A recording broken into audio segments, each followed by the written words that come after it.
गाना गाँव की अवलबाई। अवलबाई का स्वभाव बहुत झगड़ालू, चंचल और कान की कच्ची थी। उन्हें अपने गुरु की बातों में अंधा विश्वास था। उनके गुरु भी कोई सच्चे संत नहीं थे, वे ढोंगी और पाखंडी थे।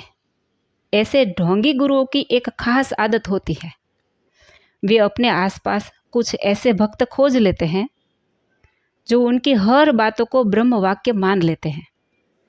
जब स्वार्थ सिद्ध करना हो तो वे अपने अनुयायियों को किसी का भी विरोध करने के लिए भड़का देते हैं। ऐसा ही कुछ गाना गांव में हो रहा था।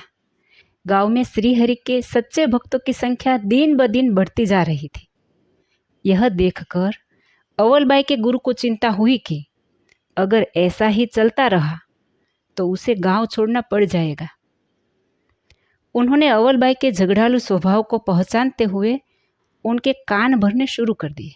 अब अवलबाई को तो जैसे मौका ही मिल गया। उन्होंने गांव में जहां तहां कहना शुरू कर दिया, स्वामी नारायण तो ढोंगी और कपटी है, गढ़पुर में कुछ औरतों को साथ रखता है, खुद को भगवान कहता है और सबको ठगता है। गांव के सच्चे सत्संगी जब यह सुनते तो उन्हें दुख होता। वे अवलबाई के पास गए और विनम्रता से समझाया, बहन, हम सब आपके गुरु को अच्छे से जानते हैं, फिर भी कभी भी उनके बारे में एक गलत शब्द नहीं कहा, पर आप हमारे भगवान के बारे में जैसे मन में आए वैसे बोलती रहती है। सूर्य के सामने धूल उड़ाने से क्या सूर्य गंदा होता है? आप केवल अपना पाप बढ़ा रही हैं।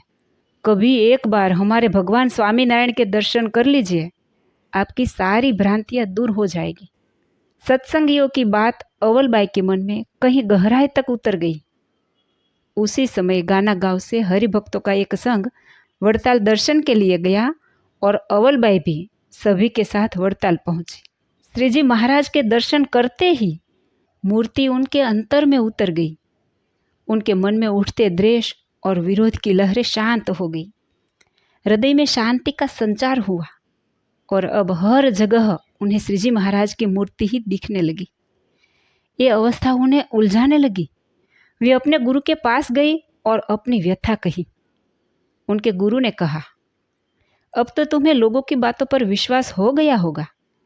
जिसे दर्शन होता है वही स्वामी नारायण से जुड़ता है। अब इस मूर्ति को हटाया नहीं जा सकता। तुम्हारा इससे छुटकारा अब संभव नहीं। अब अवलबाई सत्संगियों की सभा में आई और सबके सामने हाथ जोड़कर बोली, भाइयों और बहनों, मैंने स्वामी नारायण का बहुत अपमान किया है, इसीलिए वो मुझे चिपक गए हैं। अब आप लोग ही मुझे इससे मुक्त कराओ। मैं अब कभी उनके खिलाफ एक भी शब्द नहीं बोलूंगी। सभी लोग चकित रह गए और कहने लगे, अवलबाई, तुमसे भाग्यशाली कौन? सालों की तपस्या के बाद भी जो कृपा नहीं मिलती वो तुम्हें सहज मिल गई। परंतु खाखरे की खिसकोली वह आम के स्वाद को क्या समझे? अवलबाई अपनी बात पर अड़ी रही। नहीं, मुझे इससे मुक्त करो, मैं अब आपके मार्ग में नहीं आऊंगी। सभी ने उन्हें सलाह दी, तो एक काम करो, सत्संग के नियमों का पालन शुरू कर दो। यदि तुम्हारी इच्छा नहीं होगी तो श्रीहरि तुम्हें दर्शन नहीं देंगे। अवलबाई ने नहाने धोने और छानने के नियम शुरू किए। लगभग 8 दिनों तक इस नियमों को पालन किया और फिर श्रीजी महाराज की मूर्ति के दर्शन बंद हो गए। लेकिन इन 8 दिनों के नियमों ने उनके अंतर को शुद्ध कर दिया। नई समझ और विवेक प्राप्त हुआ। अब वे रोज सत्संग सभा में जाने लगी, पूजा पाठ करने लगी, मानस पूजा भी शुरू की। मूर्ति के दर्शन बंद हो जाने से उन्हें बेचैनी होने लगी।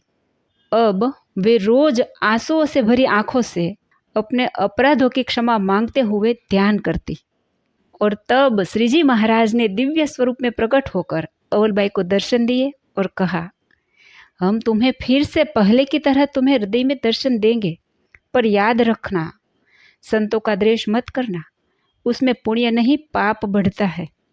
संत भक्तों का विरोध न करना और आनंद से भजन करना।